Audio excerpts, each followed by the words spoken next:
എൻ്റെ പേര് ടിൻറ്റു. ഇതെൻ്റെ ഹസ്ബൻഡ് റിജിൻ. ഇത് ഞങ്ങളുടെ മകളാണ് എലോറ മറിയം. ഉടമ്പടിയിലൂടെ ഒത്തിരിയേറെ അനുഗ്രഹങ്ങൾ എനിക്ക് അമ്മ മാതാവ് വഴി ഈശോയിൽ നിന്ന് ലഭിച്ചിട്ടുണ്ട്. അതിൽ 3 കാര്യങ്ങൾ, ഏറ്റവും വലിയ 3 കാര്യങ്ങൾ നിങ്ങളുമായിട്ട് ഷെയർ ചെയ്യാനാണ് ഞാനിവിടെ നിൽക്കുന്നത്. ആദ്യമായിട്ട് ഞാൻ ഉടമ്പടി എടുക്കുന്നത് 2020 ഫെബ്രുവരി മാസം. ഞാൻ ഒരു നേഴ്സാണ്. അപ്പോൾ ഒത്തിരിയേറെ എക്സാമുകൾ എഴുതിയിട്ട് 3 പ്രാവശ്യം OET എക്സാം എഴുതി. 3ാമത്തെ പ്രാവശ്യമാണ് OET പാസ്സാവുന്നത്. അപ്പോൾ അത് ഇവിടെ വന്ന് ഉടമ്പടി എടുത്തതിന് ശേഷമാണ് ഞാനത് സാക്ഷ്യപ്പെടുത്തിയിട്ടുള്ളതാണ്. അതിനുശേഷം 2023 ജനുവരി മാസം ഞാൻ UK നിന്ന് ഇവിടെ വരുന്നത് എൻ്റെ വിവാഹവുമായി ബന്ധപ്പെട്ടാണ്. ഒത്തിരിയേറെ തടസ്സങ്ങളായിരുന്നു വിവാഹത്തിന്. എനിക്ക് അന്ന് വന്നപ്പോൾ ബഹുമാനപ്പെട്ട ജോസഫ് അച്ഛനെ കാണാൻ പറ്റി, ഉടമ്പടി പുതുക്കാൻ പറ്റി. അപ്പോൾ അച്ഛൻ കൈവച്ച് പ്രാർത്ഥിച്ചപ്പോൾ എൻ്റെ അടുത്ത് പറഞ്ഞത്, നിൻ്റെ വിവാഹം ഒരു തടസ്സവും കൂടാതെ 7 മാസത്തിനുള്ളിൽ നടക്കുമെന്നാണ്. ഞാൻ അച്ഛൻ്റെ ആ വാക്ക് വിശ്വസിച്ചു, പ്രാർത്ഥിച്ചു, ഉടമ്പടിയിൽ തന്നെ കണ്ടിന്യൂ ചെയ്തു. ഞാൻ ഫെബ്രുവരിയിൽ തിരിച്ച് UK പോയി. 3 മാസത്തിന് ശേഷം മെയ് 28 ആയിരുന്നു ഞങ്ങളുടെ വിവാഹം. വളരെ ഭംഗിയായി വിവാഹം കഴിഞ്ഞ് എനിക്ക് 1 മാസത്തിനുള്ളിൽ തന്നെ ഞാൻ തിരിച്ചു പോയി.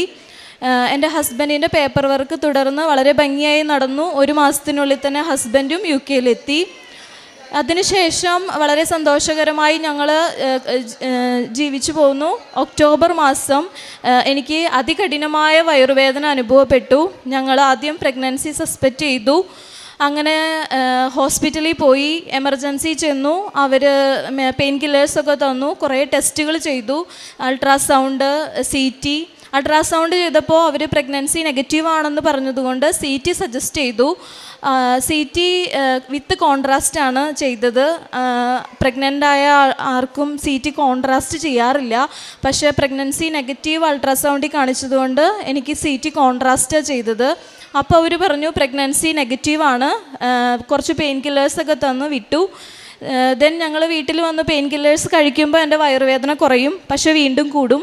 വീണ്ടും എമർജൻസി പോവും രാത്രി. ഇങ്ങനെ പെയിൻ കില്ലേഴ്സ് കഴിച്ചുകൊണ്ടിരുന്നു. ഒരു കുറവും ഉണ്ടായിരുന്നില്ല. ഞങ്ങൾ ഫർദർ ഇൻവെസ്റ്റിഗേഷൻസോ ടെസ്റ്റുകളോ ചോദിച്ചിട്ട് അവർ തന്നില്ല. അത് UK ആ ഒരു സിസ്റ്റം അങ്ങനെയാണ്. അപ്പോൾ എല്ലാവരും നെഗറ്റീവ് ആയതുകൊണ്ട് അവർക്ക് പ്രത്യേകിച്ചൊന്നും ചെയ്യാനില്ലായിരുന്നു. അപ്പോൾ ഞങ്ങൾ നാട്ടിലോട്ട് ട്രീറ്റ്മെൻറ്റിന് ഇതെന്താ കാരണമെന്നറിയാൻ വേണ്ടിയിട്ട് വരാൻ പ്ലാൻ ചെയ്തു. അങ്ങനെ ഇരിക്കെ ഒരാഴ്ചത്തെ ഗ്യാപ്പിൽ ഞാൻ രാത്രി ഉടമ്പടി പ്രാർത്ഥനയും ഞങ്ങൾ സന്ധ്യാപ്രാർത്ഥനയൊക്കെ ചൊല്ലും. ആ ചൊല്ലണ സമയത്ത് എൻ്റെ മനസ്സിൽ പറയുക, പ്രഗ്നൻസി നീ ഒന്നും കൂടി ടെസ്റ്റ് ചെയ്യുന്ന അമ്മ ഉള്ളിൽ പറയണ പോലെ എനിക്ക് തോന്നി. പക്ഷേ ഒരാഴ്ചയായിട്ടുള്ളൂ CT കോൺട്രാസ്റ്റ് സ്കാൻ ചെയ്തിട്ട് അത് നെഗറ്റീവായിരുന്നു. അപ്പോൾ ഞാൻ ടെസ്റ്റ് ചെയ്ത് കഴിഞ്ഞപ്പോൾ അത് പോസിറ്റീവായി. അപ്പോൾ എനിക്ക് വളരെയേറെ സങ്കടവും വിഷമമൊക്കെ തോന്നി. കാരണം ഞാൻ ഇങ്ങനെ ഒരു സ്കാനിങ് ചെയ്തു പോയല്ലോ. അപ്പോൾ പിന്നെ ഞാൻ വിചാരിച്ചു അത് മാതാവ് അതിനുള്ള ഒരു വഴിയും കാട്ടിത്തരും. ഞങ്ങൾ പിറ്റേ ദിവസം ഹോസ്പിറ്റലിൽ ഇൻഫോം ചെയ്തു. അപ്പോൾ അവർക്കും അതൊരു പുതിയ കാര്യമായിരുന്നു. കാരണം ഒരാഴ്ച ഗ്യാപ്പിൽ CT വിത്ത് കോൺട്രാസ്റ്റ് ചെയ്ത ഒരാൾ ഒരിക്കലും പ്രഗ്നൻ്റ് ആവില്ല. അവർ എനിക്ക് വീണ്ടും എമർജൻസി ഒരു സ്കാനിങ് തന്നു. അതിൽ സ്കാൻ ചെയ്തപ്പോൾ ഹാർട്ട് ബീറ്റ് ഉണ്ട്. പക്ഷെ അങ്ങനെ വരേണ്ടതല്ല. അത് എന്താണെന്ന് അവർക്കും അറിയില്ല. അപ്പോൾ അവർ പറഞ്ഞു അതൊരു ലൈവ് പ്രഗ്നൻസി ആവാനുള്ള ചാൻസ് വളരെ കുറവാണ്. അപ്പോൾ എനിക്ക് ആ ഒരു സങ്കടമായി ഞങ്ങൾക്ക്. പക്ഷെ ഞാൻ വിശ്വസിച്ച് പ്രാർത്ഥിച്ചു. ഒരു വിത്തിൻ 3 ഡേയ്സിനുള്ളിൽ തന്നെ നമുക്ക് റിപ്പീറ്റ് സ്കാൻ ചെയ്യാമെന്ന് പറഞ്ഞു. റിപ്പീറ്റ് സ്കാൻ ചെയ്തപ്പോൾ അവർ പറഞ്ഞു അത് ഒരു സിസ്റ്റ് പോലെ അവർക്ക് ഫീൽ ചെയ്യുന്നു, പക്ഷെ നമുക്ക് വെയിറ്റ് ചെയ്യാം, ഒരു സ്കാനിങ്ങും കൂടി ചെയ്യാമെന്ന് പറഞ്ഞു. വീണ്ടും സ്കാൻ ചെയ്തപ്പോൾ അവർ പറയുക ഫൈബ്രോയിഡ് ഉണ്ടെന്ന്. അപ്പോൾ ഇത്രയും കാര്യങ്ങളൊക്കെ പറഞ്ഞു കഴിഞ്ഞപ്പോൾ അവർ നമുക്ക് ഓപ്ഷൻ തന്നു, നിങ്ങൾക്ക് കണ്ടിന്യൂ ചെയ്യാം അല്ലെങ്കിൽ ഡിസ്കണ്ടിന്യൂ ചെയ്യാം പ്രഗ്നൻസി. പക്ഷേ എനിക്ക് വിശ്വാസം ഉണ്ടായിരുന്നു. കാരണം മാതാവിൽ ഞാൻ വിശ്വസിച്ച് പ്രാർത്ഥിച്ച ഒരു കാര്യവും എനിക്ക് സാധിച്ചു കിട്ടാതിരുന്നിട്ടില്ല. ഞാൻ ധൈര്യമായിട്ട് തന്നെ മുന്നോട്ട് പോയി മാതാവിൽ പ്രാർത്ഥിച്ചു. എനിക്ക് 2 മാസം കൂടുമ്പോൾ അങ്ങനെ സ്കാനിങ് അവിടെ കിട്ടുന്നതല്ല. പക്ഷേ ഇങ്ങനെ ഒരു കോംപ്ലിക്കേഷൻ ഉണ്ടായതുകൊണ്ടായിരിക്കാം എനിക്ക് എല്ലാ 2 മാസം കൂടുമ്പോഴും സ്കാനിങ് ഉണ്ടായിരുന്നു. തുടർന്നുള്ള സ്കാനിങ്ങിൽ ഈ സിസ്റ്റോ ഫൈബ്രോയിഡോ ഒന്നും കാണിച്ചിട്ടില്ല. അത് എവിടെ പോയെന്ന് അവർക്കും അറിയില്ല. പിന്നീട് അവർ ഹോർമോൺ ടെസ്റ്റ് ചെയ്യും. അതിലെനിക്ക് പാപ്പ ഹോർമോൺ എന്ന് പറഞ്ഞ ഹോർമോൺ കുറവായിരുന്നു. ഈ പാപ്പ ഹോർമോൺ ആണ് ആ കുട്ടീനെ മെയിൻറ്റെയിൻ ചെയ്യുന്നത്, പ്രഗ്നൻസി പ്ലാസെൻ്റൽ ഹോർമോൺ. അതെനിക്ക് കുറവായിരുന്നു. അവർ ആസ്പിരിൻ ടാബ്ലറ്റ് എടുക്കണം എന്ന് പറഞ്ഞു. എനിക്ക് വളരെയേറെ ടെൻഷനായിരുന്നു. പക്ഷെ ഞാനത് എടുത്തു, പ്രാർത്ഥിച്ചു. അതിനുശേഷം വീണ്ടും പരീക്ഷണങ്ങൾ ഒത്തിരി ഉണ്ടായിരുന്നു. പ്രഗ്നൻസിയിൽ blood glucose level, sugar level test ചെയ്യും. അതിൽ അവർ പറഞ്ഞു ബോർഡർ ലൈനാണ്, ഷുഗറുണ്ട്, അപ്പോൾ മെഡിസിൻ എടുക്കണം. ആദ്യം ഡയറ്റ് കൺട്രോൾ ചെയ്തു, പിന്നെ മെഡിസിൻ എടുത്തു, ഇൻസുലിൻ എടുത്തു. അപ്പോൾ ഓരോ സ്റ്റേജിലും ത്രൂ ഔട്ട് പ്രഗ്നൻസി ഒത്തിരിയേറെ കോംപ്ലിക്കേഷനിലൂടെ ഞാൻ കടന്നുപോയി. പക്ഷേ ലാസ്റ്റ് അഡ്വാൻസ്ഡ് സ്റ്റേജ് ആയപ്പോൾ എന്ത് കോംപ്ലിക്കേഷൻ അവർ പറഞ്ഞാലും ടെൻഷൻ ആദ്യം കേൾക്കുമ്പോൾ ഉണ്ടെങ്കിലും അത് മാതാവ് നടത്തുമെന്ന് എനിക്ക് പൂർണ്ണ വിശ്വാസം ഉണ്ടായി. ലാസ്റ്റ് സ്റ്റേജ് ഓഫ് പ്രഗ്നൻസി വന്നപ്പോൾ അവർ സ്കാനിങ്ങിൽ പറഞ്ഞു കൊച്ചിന് കുറച്ച് വെയിറ്റ് കൂടുതലാണ്. ഞങ്ങൾ നോർമൽ ഡെലിവറിയാണ് സസ്പെക്റ്റ് ചെയ്തത്. അവർ മിഡ് വൈഫാണ് അവിടെ നോക്കുക പ്രഗ്നൻസി. അവർ പറഞ്ഞു ഡോക്ടേഴ്സിനെ കാണണം. അപ്പോൾ ഒരു ഡോക്ടർ ഞങ്ങളോട് പറഞ്ഞു നിങ്ങൾ CS എടുത്തോ, CS ആണെങ്കിൽ നമുക്ക് ടെൻഷനില്ല, ബേബി നോർമൽ ഡെലിവറി നടക്കുമെന്നൊരു ഡൗട്ടാണെന്ന്. ഞങ്ങൾ പ്രാർത്ഥിച്ചു. ഞങ്ങൾ ഇത്രയും കോംപ്ലിക്കേഷൻസ് ഉണ്ടായിരുന്നത് കൊണ്ട് ഞങ്ങൾ CS എടുത്തു. പക്ഷേ അത് നല്ലൊരു ഓപ്ഷനായിരുന്നു എന്ന് ഞങ്ങൾക്ക് തോന്നി. കാരണം നോർമൽ ഡെലിവറി എന്ന് പറഞ്ഞു കഴിഞ്ഞാൽ UK ഒത്തിരി ഡിലേ ആണ്, ഒത്തിരി ടൈം എടുത്ത് അവർ നോർമലായാൽ മാത്രമേ നമുക്ക് അഡ്മിഷനൊക്കെ തരുള്ളൂ. പക്ഷേ CS ആയതുകൊണ്ട് ഇത്രയും കോംപ്ലിക്കേഷൻസ് ഉണ്ടായിരുന്നത് കൊണ്ട് ഞങ്ങൾക്ക് കൃത്യമായിട്ടൊരു ഡേറ്റും ടൈമും കിട്ടി. അങ്ങനെ ജൂലൈ 10 9 മണി ടൈം തന്നു. ഞങ്ങൾ നോർമൽ അഡ്മിഷൻ പോലെ ചെന്നു. ഡെലിവറി 9:15 ഞങ്ങളെ ഉള്ളിൽ കയറ്റി. 9:32 ഞങ്ങൾക്ക് സിസേറിയനിലൂടെ ഒരു പെൺകുഞ്ഞിനെ തന്ന് മാതാവ് അനുഗ്രഹിച്ചു. യാതൊരുവിധ കോംപ്ലിക്കേഷൻസും അതിന് ശേഷം ഉണ്ടായിട്ടില്ല. ഞങ്ങൾ മാതാവിൻ്റെ പേരാണ് മിഡിൽ നെയിം കൊടുത്തേക്കുന്നത്, മറിയം. ഇപ്പോൾ 6 മാസമായി. മാതാവിൻ്റെ വളരെയേറെ സംരക്ഷണത്തിലാണ് അവൾ.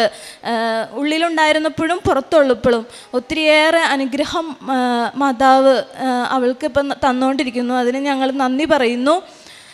പിന്നെ ഞങ്ങൾ 2 പേരും അവിടെ ഉണ്ടായിരുന്നുള്ളൂ. അപ്പോൾ എൻ്റെ ഒരു ആഗ്രഹമായിരുന്നു, ആദ്യത്തെ പ്രഗ്നൻസിയാണ് എനിക്ക്, ഇതൊരു ഫസ്റ്റ് എക്സ്പീരിയൻസ് ആണ്, അപ്പോൾ അമ്മേനെ UK കൊണ്ടുപോകണം എന്ന്. ഒത്തിരിയേറെ വിസ റിജക്ഷൻസ് ഉണ്ട് UK ഇപ്പോൾ. പക്ഷേ ഞാൻ അമ്മയോട് പ്രാർത്ഥിച്ചു, എൻ്റെ അവസ്ഥകളെല്ലാം പറഞ്ഞു, ഇത്രയേറെ പ്രശ്നങ്ങളുണ്ട്, അമ്മ അത് അതിൻ്റെ പേപ്പറുകൾ അമ്മ വഴി അത് നടത്തി തരണം എന്ന്. ഒരു കോംപ്ലിക്കേഷനും ഇല്ലാതെ ഫസ്റ്റ് അറ്റംപ്റ്റാണ് അത് അവർ അപ്രൂവ് ചെയ്തു. അങ്ങനെ അമ്മയ്ക്ക് വിസിറ്റിംഗ് വിസ കിട്ടി. വളരെ ഭംഗിയായിട്ട് ത്രൂ ഔട്ട് പ്രഗ്നൻസി ഇത്രയും കോംപ്ലിക്കേഷൻ ഉണ്ടായെങ്കിൽ പോലും വളരെ ഭംഗിയായിട്ട് അമ്മ ഇതുവരെ എത്തിച്ചു. ഇവളുടെ ബാപ്റ്റിസം ആയിരുന്നു ഡിസംബർ 29. എല്ലാ കാര്യങ്ങളിലും മാതാവിൻ്റെ ഒരു ഒരു ഒരു ഭയങ്കര സംരക്ഷണം എനിക്ക് ഫീൽ ചെയ്തു. പിന്നെ എനിക്ക് പറയാനുള്ളത്, ഞാൻ ഈ ഉടമ്പടിയിലൂടെ കടന്നു പോകുമ്പോൾ എന്ത് പ്രശ്നങ്ങളുണ്ടായാലും എനിക്ക് ഒത്തിരി ടെൻഷനുള്ള ആളാണ്.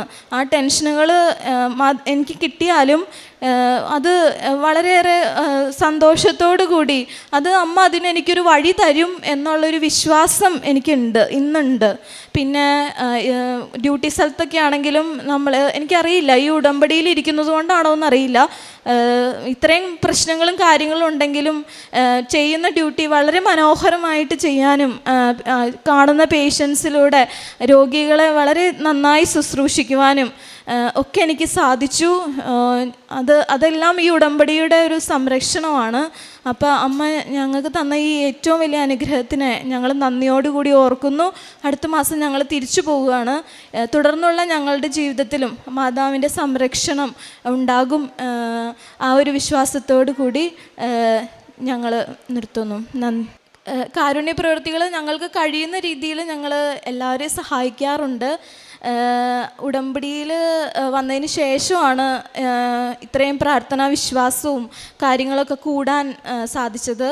പിന്നെ ഞാൻ പറഞ്ഞല്ലോ, ഏറ്റവും വലിയ കാരുണ്യ പ്രവൃത്തിയാണ് രോഗികളെ ശുശ്രൂഷിക്കുക. അത് ഏറ്റവും നല്ല മനസ്സോടുകൂടി 100% എനിക്ക് ചെയ്യാൻ പറ്റുന്നത് ഞാൻ ചെയ്തിട്ടുണ്ട്. അത് ഞാൻ ഉടമ്പടിയുടെ ഒരു വലിയൊരു അനുഗ്രഹമായിട്ട് ഞാൻ അതിനെ കാണുന്നു. ഇത്രയും പ്രശ്നങ്ങളിലൂടെ കടന്നു പോയെങ്കിലും ചെയ്യുന്ന ഡ്യൂട്ടിയിൽ വളരെ മനോഹരമായിട്ട് ചെയ്യാൻ എനിക്ക് സാധിച്ചു. നന്ദി. മാതാവിന് ഒത്തിരി നന്ദി. യെശയ്യാ 30:20-21 കർത്താവ് നിനക്ക് കഷ്ടതയുടെ അപ്പവും ക്ലേശത്തിൻ്റെ ജലവും തന്നാലും നിൻ്റെ ഗുരു നിന്നിൽ നിന്ന് മറഞ്ഞിരിക്കുകയില്ല. നിൻ്റെ നയനങ്ങൾ നിൻ്റെ ഗുരുവിനെ ദർശിക്കും. നീ വലത്തോട്ടോ ഇടത്തോട്ടോ തിരിയുമ്പോൾ നിൻ്റെ കാതുകൾ പിന്നിൽ നിന്നൊരു സ്വരം ശ്രവിക്കും. ഇതാണ് വഴി, ഇതിലേ പോവുക. വിവാഹ ജീവിതവും വിവാഹത്തിലേക്ക്, അതായത് അതിനുണ്ടായിരുന്ന തടസ്സങ്ങളൊക്കെ മാറി ബഹുമാനപ്പെട്ട ജോസഫ് അച്ഛനെ വന്ന് കാണുകയും അച്ഛൻ്റെ പ്രാർത്ഥനയിലൂടെ തനിക്ക് തടസ്സങ്ങളൊക്കെ മാറി തൻ്റെ വിവാഹ ജീവിതത്തിലേക്ക് പ്രവേശിക്കുവാനും നല്ലൊരു ജീവിത പങ്കാളിയെ ലഭിച്ചു. പിന്നീട് തങ്ങൾക്ക് ലഭിച്ച കുഞ്ഞിൻ്റെ കാര്യമാണ് അത്. പ്രഗ്നൻസിയുടെ ഓരോ സമയവും എത്രമാത്രം കോംപ്ലിക്കേഷൻസ് ആയിരുന്നു. അതുപോലെ തന്നെ പ്രഗ്നൻസി അത് കൺഫേം ചെയ്യുന്നതിന് തന്നെ ഉണ്ടായിരുന്ന തടസ്സങ്ങൾ, ഓരോ സമയവും എടുത്ത സ്കാനിങ്, ടാബ്ലറ്റുകൾ, ഇതൊക്കെ ആ കുഞ്ഞിനെ ഒത്തിരിയേറെ ബാധിക്കുന്നതാണ്. എന്നാൽ തങ്ങൾക്ക് പൂർണ്ണ ആരോഗ്യവതിയായ ഒരു കുഞ്ഞിനെ തന്നെയാണ് ലഭിച്ചത്. ഇതിൻ്റെ കോംപ്ലിക്കേഷൻസ് ഒന്നും ഈ സ്കാനിങ്ങിൻ്റെയോ അല്ലെങ്കിൽ ടാബ്ലറ്റിൻ്റെയോ യാതൊരുവിധ മെഡിസിൻ എടുത്തതിൻ്റെയോ കോംപ്ലിക്കേഷൻസ് അതൊന്നുമില്ല. ആദ്യമേ ആ കുഞ്ഞ് അത് ഒരു സിസ്റ്റായിട്ടൊക്കെയാണ് ഡോക്ടേഴ്സ് പറയുന്നത്. എന്നാൽ എന്തിനും ഇവർക്ക് ഫ്രീഡം കൊടുത്തു, നിങ്ങൾക്കതിനെ ടെർമിനേറ്റ് ചെയ്യാം അല്ലെങ്കിൽ കണ്ടിന്യൂ ചെയ്യാം. എന്നാൽ ഇവിടെ നാം കേട്ട തിരുവചനം പോലെ തന്നെ വലത്തോട്ടോ ഇടത്തോട്ടോ തിരിയുമ്പോൾ നിൻ്റെ കാതുകൾ പിന്നിൽ നിന്നൊരു സ്വരം ശ്രവിക്കും. ഇവിടെ ഈ മകള് അമ്മയിൽ ആശ്രയിച്ചു. എനിക്ക് എന്തും വരട്ടെ എന്ന് ഞങ്ങൾ ചിന്തിച്ചു, തീരുമാനിച്ചു. അങ്ങനെ കണ്ടിന്യൂ ചെയ്യുവാനായിട്ട് തന്നെ തീരുമാനിച്ചു. അമ്മ ഓരോന്നും പറഞ്ഞു കൊടുത്ത് തന്നെ മുൻപോട്ട് കൊണ്ടുപോയ ആ അവസ്ഥ, പരിശുദ്ധ അമ്മയുടെ സ്വരത്തിന് നാം കാതോർക്കുമ്പോൾ തീർച്ചയായും അമ്മയും ഈശോയും സംസാരിക്കുന്ന, സ്വരം കേൾക്കാൻ കഴിയുന്ന എത്രയോ അനുഭവ സാക്ഷ്യങ്ങൾ ഈ ആൾത്താരയിൽ തന്നെ പങ്കുവച്ചിട്ടുണ്ട്. അങ്ങനെ തൻ്റെ ജീവിതത്തിൽ തങ്ങൾക്ക് കിട്ടിയ കുഞ്ഞിനെയും കൊണ്ട് ഇന്ന് ഈ മാതാപിതാക്കൾ ഇവിടെ വന്ന് ദൈവത്തിന് സമർപ്പിക്കുമ്പോൾ തീർച്ചയായും അവരുടെ ജീവിതത്തിൽ അവർക്ക് കിട്ടിയ ഏറ്റവും വലിയ കൃപയ്ക്ക് നന്ദി പറയുകയാണ്. അതുപോലെ തന്നെ തങ്ങൾക്ക് തൻ്റെ പ്രൊഫഷൻ, നഴ്സിംഗ് പ്രൊഫഷനെ തന്നെ ഉടമ്പടി എടുത്തതിന് ശേഷം എത്രയും വിശുദ്ധമായിട്ടുള്ള ഒരു പ്രൊഫഷനായിട്ട് അതിനെ കാണുവാനും കർത്താവിൽ രോഗികളിലെ കർത്താവിനെ കണ്ടുകൊണ്ട് ശുശ്രൂഷിക്കുവാനുമൊക്കെ തനിക്കാകുന്നു. എല്ലാറ്റിനും നന്ദി പറയുന്ന ഈ മകളോടും കുടുംബത്തോടുമൊപ്പം നമുക്കും നന്ദി പറയാം. കരങ്ങളടിച്ച് ദൈവത്തെ മഹത്വപ്പെടുത്താം. യേശുവേ നന്ദി, യേശുവേ സ്തുതി, യേശുവേ ആരാധന. അത്യപൂർവ ദൈവാനുഭവങ്ങൾ ഇനി നിങ്ങൾക്കും സ്വന്തം.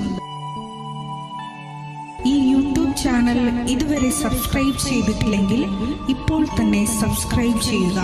ഈ വീഡിയോ ഇപ്പോൾ തന്നെ നിങ്ങളുടെ സുഹൃത്തുക്കൾക്ക് ഷെയർ ചെയ്തുകൊണ്ട് കർത്താവിൻ്റെ പ്രേക്ഷിതരാകുക.